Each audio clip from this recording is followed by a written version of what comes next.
सबकी सोच एक जैसी। दरबार की कार्यवाही चल रही थी। सभी दरबारी एक ऐसे प्रश्न पर विचार कर रहे थे जो राजकाज चलाने की दृष्टि से बेहद अहम न था। सभी एक एक कर अपनी राय दे रहे थे। बादशाह दरबार में बैठे यह महसूस कर रहे थे कि सबकी राय अलग है। उन्हें आश्चर्य हुआ कि सभी एक जैसे क्यों नहीं सोचते। तब बादशाह अकबर ने बीरबल से पूछा, क्या तुम बता सकते हो कि लोगों की राय आपस में मिलती क्यों नहीं? सब अलग अलग क्यों सोचते हैं? हमेशा ऐसा नहीं होता बादशाह सलामत। बीरबल बोला, कुछ समस्याएं ऐसी होती हैं जिन पर सभी के विचार समान होते हैं। इसके बाद कुछ और काम निपटा कर दरबार की कार्यवाही समाप्त हो गई। सभी अपने अपने घरों को लौट चले। उसी शाम जब बीरबल और बादशाह अकबर बाग में टहल रहे थे तो बादशाह ने फिर वही राग छेड़ दिया और बीरबल से बहस करने लगे। तब बीरबल बाग के ही एक कोने की ओर उंगली से संकेत करता हुआ बोला, वहाँ उस पेड़ के निकट एक कुआं है, वहाँ चलिए। मैं कोशिश करता हूँ कि आपको समझा सकूँ कि जब कोई समस्या जनता से जुड़ी हो तो सभी एक जैसा ही सोचते हैं। मेरे कहने का मतलब यह है कि बहुत सी ऐसी बातें हैं जिनको लेकर लोगों के विचार एक जैसे होते हैं। बादशाह अकबर ने कुछ देर कुएं की ओर घूरा, फिर बोले, लेकिन मैं कुछ समझा नहीं, तुम्हारे समझाने का ढंग कुछ अजीब सा है। बादशाह जबकि जानते थे कि बीरबल अपनी बात सिद्ध करने के लिए ऐसे ही प्रयोग करता रहता है। सब समझ जाएंगे हुजूर। बीरबल बोला, आप शाही फरमान जारी कराएं कि नगर के हर घर से एक लोटा दूध लाकर बाग में स्थित इस कुएं में डाला जाए। दिन पूर्णमासी का होगा। हमारा नगर बहुत बड़ा है। यदि हर घर से एक लोटा दूध इस कुएं में पड़ेगा तो ये दूध से भर जाएगा। बीरबल की यह बात सुन बादशाह अकबर ठहाका लगाकर हंस पड़े। फिर भी उन्होंने बीरबल के कहे अनुसार फरमान जारी कर दिया। शहर भर में मुनादी करवा दी गई कि आने वाली पूर्णमासी के दिन हर घर से एक लोटा दूध लाकर शाही बाग के कुएं में डाला जाए। जो ऐसा नहीं करेगा उसे सजा मिलेगी। पूर्णमासी के दिन बाग के बाहर लोगों की कतार लग गई। इस बात का विशेष ध्यान रखा जा रहा था कि हर घर से कोई न कोई वहां जरूर आए। सभी के हाथों में भरे हुए पात्र बर्तन दिखाई दे रहे थे। बादशाह अकबर और बीरबल दूर बैठे ये सब देख रहे थे और एक दूसरे को देख मुस्करा रहे थे। सांझ ढलने से पहले कुएं में दूध डालने का काम पूरा हो गया। हर घर से दूध लाकर कुएं में डाला गया था। जब सभी वहां से चले गए तो बादशाह अकबर व बीरबल ने कुएं के निकट जाकर अंदर झांका। कुआं मुंडेर तक भरा हुआ था, लेकिन ये देख बादशाह अकबर को बेहद हैरानी हुई कि कुएं में दूध नहीं, पानी भरा हुआ था। दूध का तो कहीं नामो निशान तक न था।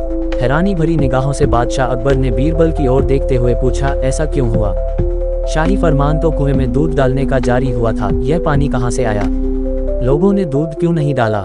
बीरबल एक जोरदार ठहाका लगाता हुआ बोला, यही तो मैं सिद्ध करना चाहता था हुजूर। मैंने कहा था आपसे कि बहुत सी ऐसी बातें होती हैं जिस पर लोग एक जैसा सोचते हैं, और यह भी एक ऐसा ही मौका था। लोग कीमती दूध बर्बाद करने को तैयार न थे। वे जानते थे कि कुएं में दूध डालना व्यर्थ है, इससे उन्हें कुछ मिलने वाला नहीं था। इसलिए ये सोचकर कि किसी को क्या पता चलेगा, सभी पानी से भरे बर्तन ले आए और कुएं में उड़ेल दिए। नतीजा, दूध के बजाय पानी से भर गया कुआं। बीरबल की यह चतुराई देख बादशाह अकबर ने उसकी पीठ थपथपाई। बीरबल ने सिद्ध कर दिखाया था कि कभी कभी लोग एक जैसा भी सोचते हैं। बीरबल के गुरु। एक बार अकबर बादशाह के उस्ताद पीर साहब मक्का से चलकर दिल्ली आए।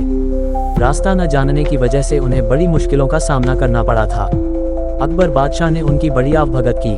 कुछ दिन आनंद लेकर पीर साहब मक्का लौट गए। जब पीर साहब चले गए तो अकबर बादशाह ने बीरबल से पूछा, बीरबल, क्या तुम्हारे भी कोई गुरु हैं जैसे कि मेरे पीर साहब हैं? यदि हैं तो वे कहाँ रहते हैं, कभी आते जाते भी हैं या नहीं? बीरबल ने जवाब दिया, जहाँ पनाह। मेरे भी गुरु हैं, लेकिन वह बाहर रहते हैं, कहीं आते जाते नहीं। हाल ही मैंने सुना है कि मेरे गुरुदेव किसी को कुछ बताते भी नहीं और कभी किसी से एक पैसा भी नहीं लेते। रुपए पैसे का उन्हें लोभ नहीं है। ये सुनकर बीरबल के गुरु के प्रति अकबर बादशाह के मन में श्रद्धा उत्पन्न हुई और उन्होंने बीरबल से अपने गुरु से मिलवाने का आग्रह किया। अकबर बादशाह से बातें करके जब बीरबल रास्ते में आए तो उन्होंने देखा कि लकड़ी बेचने वाले एक बूढ़े ने परिश्रम करके लकड़ियों का एक गट्टा बांधा हुआ है। वह सुबह से शाम तक इधर उधर भटका, पर किसी ने भी उसे उचित मूल्य देकर वह गट्टा नहीं खरीदा। लाचार होकर बूढ़ा लकड़हारा गट्टा अपने घर वापस लिए जा रहा था। पहले तो बीरबल ने उस लकड़ी बेचने वाले से लकड़ियों के उस गट्टे का मूल्य पूछा, फिर उसे अपने घर ले गए और उससे बोले, मालूम होता है कि तुम समय के कुचरक में फंसकर इस दीन अवस्था में पहुंचे हो। बीरबल ने उसे अच्छे साफ सुथरे वस्त्रों और काली जटा इत्यादि से युक्त ब्राह्मण साधु बना दिया। उसके हाथ में रुद्राक्ष की माला दे दी। फिर एक बड़े मंदिर के पीछे मृगचर्म के आसन पर बैठाकर उससे बोला, तुमसे मिलने बड़े बड़े अमीर उमराव आएंगे, पर उनसे तुम बिल्कुल मत बोलना। तुम्हें कितनी ही बहुमूल्य वस्तुएं वे क्यों न दिखाएं, पर तुम उनकी तरफ आंख भी मत उठाना। तुमसे जो कुछ भी पूछे उसका जवाब मत देना। बस अपने ध्यान में रहना और सिर्फ माला फेरते रहना। ध्यान रहे, यदि इसके अलावा तुमने कोई भी हरकत की तो तुम्हारी खैर नहीं। क्योंकि मैं तुम्हारी हरकतों को देखता रहूंगा। बूढ़े लकड़हारे ने बीरबल की बातों को स्वीकार कर लिया। जब बीरबल को यकीन हो गया कि वह भलीभांति स्वांग कर सकता है, तब वह अकबर बादशाह के पास दरबार में गए। दरबार में उस समय सभी दरबारी उपस्थित थे। बीरबल ने अकबर बादशाह को अपने गुरु के आने की शुभ सूचना दी और कहा, पहले तो गुरुदेव ने दर्शन देने से इनकार किया, पर मेरे खुशामद करने पर वह पधारे हैं और मंदिर के पिछले हिस्से में आसन जमाए हुए हैं। उन्होंने आप लोगों को दर्शन देना भी स्वीकार कर लिया है, लेकिन मुझे साथ आने को मना कर दिया है। यदि मैं हट करके जाऊंगा तो हो सकता है वह मुझे शाप दे दें। अतः आप और लोगों के साथ उनके दर्शन करने के लिए जा सकते हैं। बीरबल को छोड़कर अकबर बादशाह के साथ सभी दरबारी गुरुदेव के दर्शन करने के लिए गए। अकबर बादशाह ने गुरुदेव के सामने जाकर सादर मस्तक झुकाया, फिर बैठकर उनसे पूछा, गुरुजी, अपना निवास स्थान तथा शुभ नाम इस दास को भी बताने की कृपा करें। गुरुदेव भी किसी ऐसे वैसे के चेले नहीं थे। अकबर बादशाह की बातें सुनी अनसुनी करके वह अपने ध्यान में ही रहे। अकबर बादशाह फिर बोले, भगवान, मैं सारे हिंदुस्तान का बादशाह हूँ और आपकी प्रत्येक इच्छा पूर्ण करने में समर्थ हूँ। आप कृपा करके एक बार मेरी ओर नजर उठाकर देख ले तो मैं आपको धन्य समझूंगा। इस पर भी जब गुरुदेव ने ध्यान नहीं दिया तो अकबर बादशाह ने 10,000 रुपये मूल्य का कड़ा, जिसे वह स्वयं पहने हुए थे, हाथ से उतारकर गुरुदेव के चरणों में ये सोचकर रख दिया कि लालच में शायद कुछ आशीर्वाद देकर इस बहुमूल्य कड़े को स्वीकार कर लें। परंतु जब कुछ नतीजा न निकला तो निराश होकर अकबर बादशाह वहां से उठ खड़े हुए और बोले, जो आदमी अतिथि के साथ ऐसा व्यवहार करे उस कठोर हृदय से बातें करना भी मूर्खता है। अकबर बादशाह को क्या पता था कि ऐसे मूर्ख से सामना होगा। उन्होंने वह कड़ा बीरबल के यहाँ भिजवा दिया, क्योंकि दान की वस्तु बादशाह के महल में कैसे आ सकती थी। अगले दिन गुरुदेव का सारा हाल सुनाकर अकबर बादशाह ने बीरबल से पूछा, मूर्ख मिले तो क्या करना चाहिए। बीरबल बोले, उस समय चुप रहना ही अच्छा है। बीरबल के इस जवाब से अकबर बादशाह की रही सही मर्यादा पर भी पानी पड़ गया। उनका विचार था कि ऐसी बात कहकर वह बीरबल के गुरु को मूर्ख साबित करेंगे, पर उल्टे खुद मूर्ख बने। अकबर बादशाह को चुप देखकर बीरबल बोले, जब मैंने पहले ही उनका स्वभाव आपको बता दिया था कि उन्हें रुपए पैसे का लालच नहीं है, कभी किसी के दरवाजे पर वह नहीं जाते और मेरे कहने पर बड़ी मुश्किल से तो वह मिलने को राजी हुए थे, फिर आपने उन्हें लालच क्यों दिया। आपने अपशब्द कहकर गुरु का अपमान किया है। आपको धन दौलत का घमंड है, इसलिए वह आपसे नहीं बोले। बीरबल की बात सुनकर अकबर बहुत लज्जित हुए। 3 प्रश्नों के उत्तर। अकबर के प्रश्नों और बीरबल के जवाबों से जुड़े किस्से काफी प्रचलित हैं। कहते हैं कि बीरबल बहुत बुद्धिमान थे। अकबर के सवालों के सटीक जवाब बीरबल के पास होते थे। आइए पढ़ते हैं इन दोनों का ऐसा ही एक रोचक किस्सा, जिसमें अकबर ने बीरबल से ईश्वर से जुड़े 3 प्रश्न पूछे थे। वो 3 प्रश्न थे। 1. ईश्वर कहाँ रहता है। 2. ईश्वर कैसे मिलता है। 3. ईश्वर करता क्या है। जब अकबर ने ये प्रश्न पूछे तो बीरबल बहुत अचंभित हुए और उन्होंने कहा कि इन प्रश्नों के उत्तर वह कल बताएगा। ये कहकर बीरबल अपने घर लौट आए। बीरबल इन प्रश्नों को लेकर बहुत चिंतित थे। बीरबल के पुत्र ने चिंता का कारण पूछा तो बीरबल ने अकबर के 3 प्रश्न बता दिए।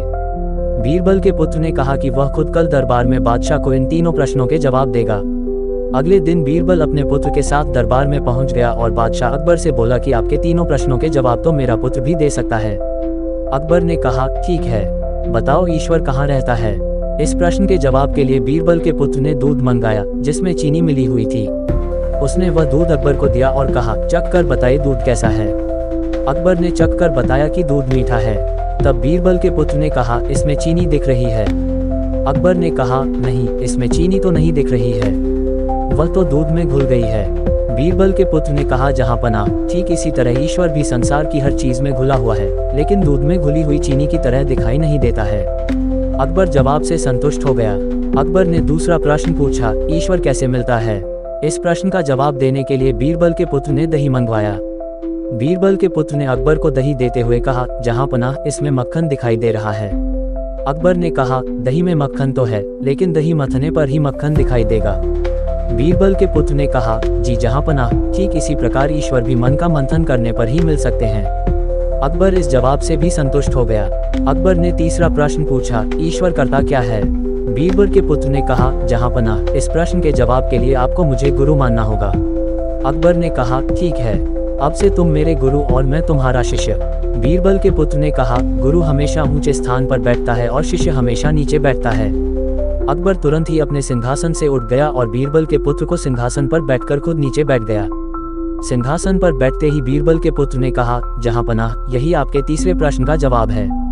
ईश्वर राजा को रंक बनाता है और रंक को राजा बना देता है। अकबर इस जवाब से भी संतुष्ट हो गया।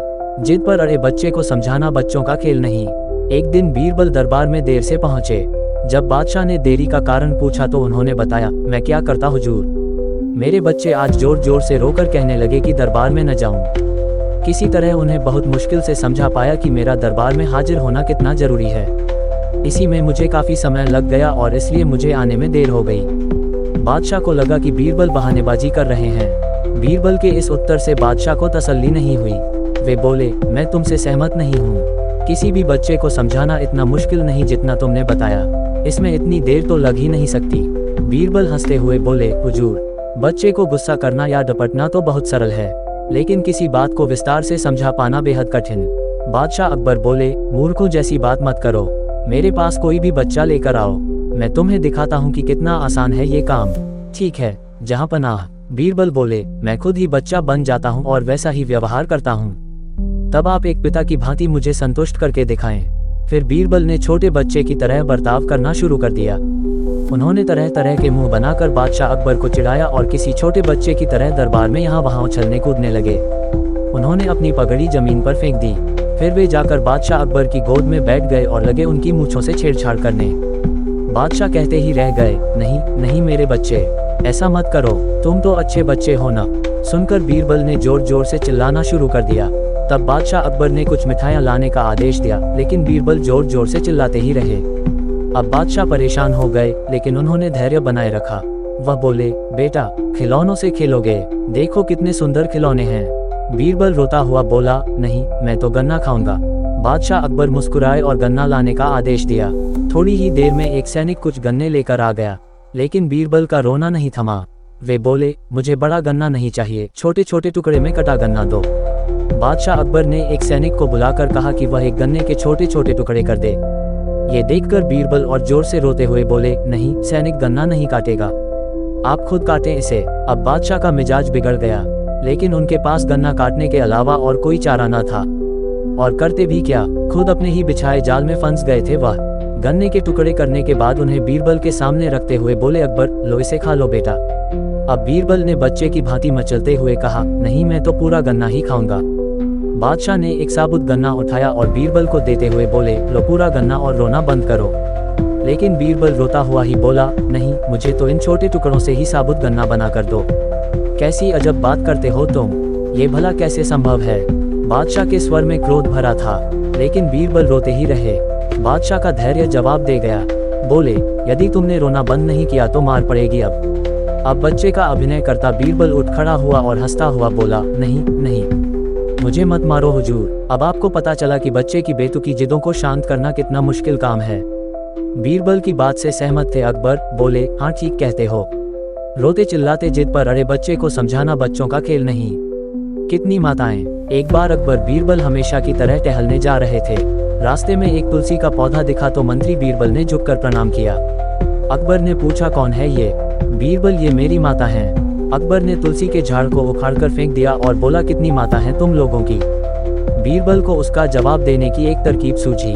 आगे एक बिच्छूपति कुजली वाला झाड़ मिला। बीरबल ने उसे दंडवत प्रणाम कर कहा, जय हो बाप मेरे। अकबर को गुस्सा आया और दोनों हाथों से झाड़ को उखाड़ने लगा। इतने में अकबर को भयंकर खुजली होने लगी तो अकबर बोला, बीरबल, ये क्या हो गया? बीरबल ने कहा, आपने मेरी माँ को मारा इसलिए ये गुस्सा हो गए। अकबर जहाँ भी हाथ लगाता खुजली होने लगती तथा बोला कि बीरबल, जल्दी ही कोई उपाय बताओ। बीरबल बोला, उपाय तो है, लेकिन वो भी हमारी माँ है तथा उससे ही विनती करनी पड़ेगी। अकबर बोला, जल्दी करो। आगे गाय खड़ी थी। बीरबल ने कहा, गाय से विनती करो कि हे माता, दवाई दो। गाय ने गोबर कर दिया और अकबर के शरीर पर उसका लेप करने से फौरन खुजली से राहत मिल गई। अकबर बोला, बीरबल, अब क्या हम राजमहल में ऐसे ही जाएंगे? बीरबल ने कहा, नहीं बादशाह, हमारी एक और माँ है। सामने ही गंगा बह रही थी। आप बोलिए, हर हर गंगे, जय गंगा मैया की, और कूद जाए। नहाकर अपने आप को तरोताजा महसूस करते हुए अकबर ने बीरबल से कहा कि ये तुलसी माता, गौ माता, गंगा माता तो जगत माता हैं। इनको मानने वालों को ही हिंदू कहते हैं। उम्र बढ़ाने वाला पेड़। एक बार तुर्किस्तान के बादशाह को अकबर की बुद्धि की परीक्षा के लेने का विचार हुआ। उसने एक दूत को पत्र देकर सिपाहियों के साथ दिल्ली भेजा। पत्र का मजमून कुछ इस प्रकार था, अकबर शाह, मुझे सुनने में आया है कि आपके भारतवर्ष में कोई ऐसा पेड़ पैदा होता है जिसके पत्ते खाने से मनुष्य की आयु बढ़ जाती है। यदि यह बात सच्ची है तो मेरे लिए उस पेड़ के थोड़े पत्ते अवश्य भिजवाएं। बादशाह उस पत्र को पढ़कर विचारमग्न हो गए। फिर कुछ देर तक बीरबल से राय मशवरा कर उन्होंने सिपाहियों सहित उस दूत को कैद कर एक सुदृढ़ किले में बंद करवा दिया। इस प्रकार कैद हुए उनको कई दिन बीत गए तो बादशाह अकबर बीरबल को लेकर उन कैदियों को देखने गए। बादशाह को देखकर उनको अपने मुक्त होने की आशा हुई, परंतु ये बात निर्मूल थी। बादशाह उनके पास पहुंचकर बोले, तुम्हारा बादशाह जिस वस्तु को चाहता है वह मैं तब तक उसे नहीं दे सकूंगा जब तक कि इस सुदृढ़ किले की एक दो ईंट न ढह जाए। उसी वक्त तुम लोग आजाद किए जाओगे। खाने पीने की तुम्हें कोई तकलीफ नहीं होगी। मैंने उसका यथाचित प्रबंध करा दिया है। इतना कहकर बादशाह चले गए, परंतु कैदियों की चिंता और बढ़ गई। वे अपने मुक्त होने के उपाय सोचने लगे। उनको अपने स्वदेश के सुखों का स्मरण कर बड़ा दुख होता था। वे कुछ देर तक इसी चिंता में डूबे रहे। अंत में वे ईश्वर की वंदना करने लगे, हे भगवान, क्या हम इस बंधन से मुक्त नहीं किए जाएंगे? क्या हमारा जन्म इस किले में बंद रहकर कष्ट भोगने के लिए हुआ है? आप तो दीनानाथ हैं, अपना नाम याद कर हम असहायों की भी सुध लीजिए। इस प्रकार वे नित्य प्रार्थना करने लगे। अंत में उनकी प्रार्थना का असर हुआ, ईश्वर की कृपा हुई। एक दिन बड़े जोरों का भूकंप आया और किले का कुछ भाग भूकंप के कारण धराशायी हो गया। सामने का पर्वत भी टूटकर चकनाचूर हो गया। इस घटना के पश्चात दूत ने बादशाह के पास किला टूटने की सूचना भेजी। बादशाह को अपनी कही हुई बात याद आ गई, इसलिए उन्होंने दूत को उसके साथियों सहित दरबार में बुलाकर बोले, आपको अपने बादशाह का आशय विदित होगा और अब उसका उत्तर भी तुमने समझ लिया है। यदि न समझा हो तो सुनो, मैं उसे और भी स्पष्ट किए देता हूँ। देखो, तुम लोग गणना में केवल 100 हो और तुम्हारी आस से ऐसा सुदृढ़ किला ढह गया, फिर जहाँ हजारों मनुष्यों पर अत्याचार हो रहा हो, वहाँ के बादशाह की आयु कैसे बढ़ेगी? उसकी तो आयु घटती ही चली जाएगी और लोगों की आस से उसका शीघ्र ही पतन हो जाएगा। हमारे राज्य में अत्याचार नहीं होता। गरीब प्रजा पर अत्याचार न करना और भलीभांति पोषण करना ही आयुवर्धक वृक्ष है। बाकी सारी बातें मिथ्या हैं। इस प्रकार समझा बुझाकर बादशाह ने उस अलची को उसके साथियों सहित स्वदेश लौट जाने की आज्ञा दी और उनका राह खर्च भी दिया। उन्होंने तुर्किस्तान में पहुंचकर यहाँ की सारी बातें अपने बादशाह को समझाईं। अकबर की शिक्षा लेकर बादशाह दरबारियों सहित उनकी भूरी भूरी प्रशंसा करने लगा। अगर वीडियो अच्छी लगी हो तो प्लीज़ वीडियो को लाइक कर दीजिए और चैनल को भी सब्सक्राइब कर दीजिए और बेल आइकॉन को भी प्रेस कर दीजिए, जिससे हमारी अगली वीडियो सबसे पहले आप तक पहुंच सके। Thank you.